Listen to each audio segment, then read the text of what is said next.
নমস্কাৰ সকলোকে জ্ঞানৰ পোহৰ ইউটিউব চেনেলটোলৈ স্বাগতম জনাইছো।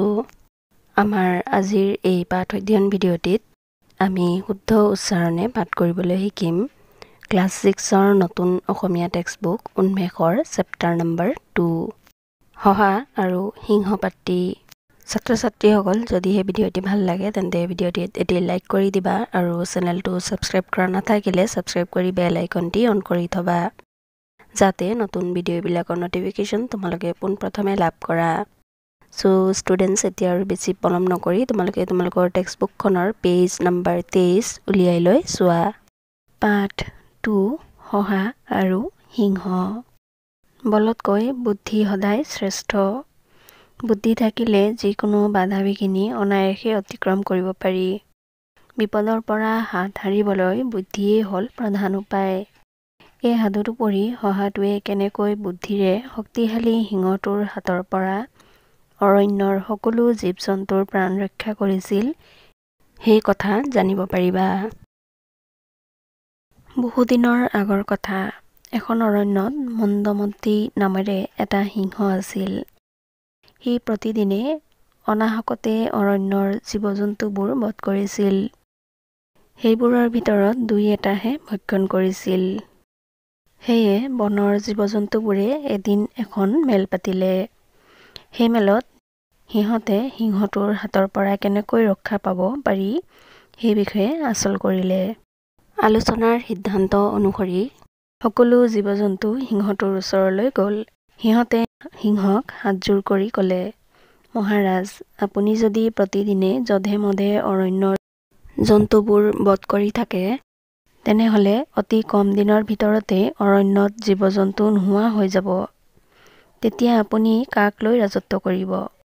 সেয়ে আমি প্ৰতিদিনে একোটাকৈ জন্তু আপোনাৰ ক্ষুধা নিবাৰণৰ বাবে পাল পাতি পঠিয়াই থাকিম বুলি থিৰাং কৰিছো। এনে কৰিলে আপুনি চিকাৰ ধৰিবলৈ একো কষ্ট কৰিব নালাগে আৰু অনায়াসে খাই বৈ থাকিব পাৰিব।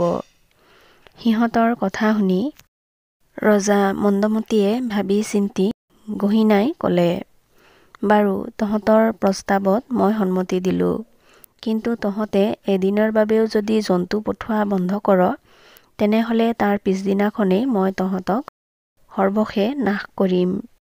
জীৱ-জন্তুবোৰো সিংহৰ কথাত মান্তি হৈ গুচি গ'ল। কথামতে সিহঁতে প্ৰতিদিনে একোটাকৈ জন্তু পশুৰাজৰ ওচৰলৈ পঠিয়াই থাকিল। এদিন এটা শহাৰ পাল পৰিল। দুখ মনেৰে শহাটোৱে লাহে ধীৰে সিংহটোৰ ওচৰলৈ ৰাওনা হ'ল। সি মন্দমতীৰ পৰা কেনেকৈ হাত সাৰিব পাৰি তাৰে উপায় ভাবি ভাবি গৈ থাকিল। এনেদৰে গৈ থাকোতে শহাটোৱে এটা কুঁৱাৰ ওচৰ পালেগৈ। কুঁৱাটো ফটফটীয়া পানীৰে ভৰি আছিল। সি তাত জুমি চাই তাৰ প্ৰতিবিম্বটো দেখা পালে। হঠাৎ তাৰ মনত এটা বুদ্ধি খেলালে। ইতিমধ্যে বেলিয়ে ভাটি দিছে। ইফালে ভোকত অস্থিৰ হৈ সিংহই খঙত তৰ্জন গৰ্জন কৰি অৰণ্য কঁপাই তুলিলে। বহু বেলিৰ মূৰত শহাটোক দেখাৰ লগে লগে সিংহটোৱে খঙেৰে সুধিলে, তোৰ কিয় ইমান পলম হ'ল? ভোকত মোৰ পেটে কাওঁ কাওঁ শব্দ কৰিছে। আজি মই তহঁতক সৰ্বশেষে নাশ কৰিম। শহাটোৱে ভয়তে ইনাই বিনাই ক'লে, সৰু জীৱ এটাৰে মহাৰাজৰ ভোক নপলাব বুলি ভাবিছিলো। সেয়ে আমি 5টা শহা একেলগে আপোনাৰ ওচৰলৈ আহি আছিলো। বাটতে আন এটা সিংহই আমাক বাট ভেটি ধৰি সুধিলে, তহঁত কলৈ যাৱ?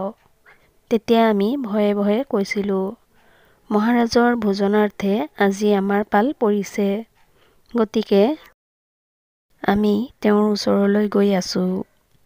তেতিয়া সেই সিংহটোৱে তৰ্জন গৰ্জন কৰি কৈছিল, এই বনৰ ময়েই ৰজা। তহঁতৰ অন্য ৰজা আকৌ কৰ পৰা ওলাল? এতিয়াই তাক মোৰ ওচৰলৈ মাতি আন। মই তাৰ লগত যুঁজি চাম। যদি সি মোতকৈ বলী হয় তেন্তে সিয়েই তহঁতৰ ৰজা হ'ব। তেতিয়া আমি আমাৰ ৰজাক মাতি আনোগৈ বুলি কোৱাত সিংহটোৱে খঙেৰে কৈছিল, সেই কথা হ'ব নোৱাৰে। তহঁতে ছল কৰি মোৰ পৰা হাৰি যাব নোৱাৰ। তহঁতৰ 5টাৰ 4টা মোৰ ওচৰত বন্ধকত থাক। এটাই গৈ তাক মোৰ ওচৰলৈ হাজিৰ কৰহি। গতিকে মহাৰাজ, এতিয়া আপুনিয়েই ইয়াৰ এটা বিহিত ব্যৱস্থা লওক। শহাটোৰ কথাখিনি শুনাৰ লগে লগে মন্দমতীয়ে কেশৰ ফুলাই গলগলীয়া মাতেৰে ক'লে, কি? তাৰ ইমান সাহ? এতিয়াই মোক তাৰ ওচৰলৈ লৈ বল। আজি মোৰ হাতৰ পৰা সি কোনোমতেই নিস্তাৰ নাপাব। শহাটোৱে মন্দমতীক কুঁৱাটোৰ ওচৰলৈ লৈ গ'ল। কুঁৱাটোৰ কাষ পাই শহাটোৱে ক'লে, মহাৰাজ, আপোনাক দেখি সি এই কুঁৱাটোতেই লুকাইছে। শহাৰ কথা শেষ নহওঁতেই মন্দমতীয়ে খঙত একো নাই হৈ কুঁৱাটোত জুমি চালে। কুঁৱাৰ পানীত সি নিজৰ ছাঁটোকেই সেই সিংহটো বুলি ভাবি গৰজি উঠিল। সিংহৰ সেই গৰ্জন কুঁৱাৰ ভিতৰৰ পৰা প্ৰতিধ্বনিত হৈ ওলাই আহিল। লগে লগে মন্দমতীয়ে কুঁৱাৰ ভিতৰত থকা সিংহটোক ধৰো বুলি কুঁৱাটোত জাপ দিলে।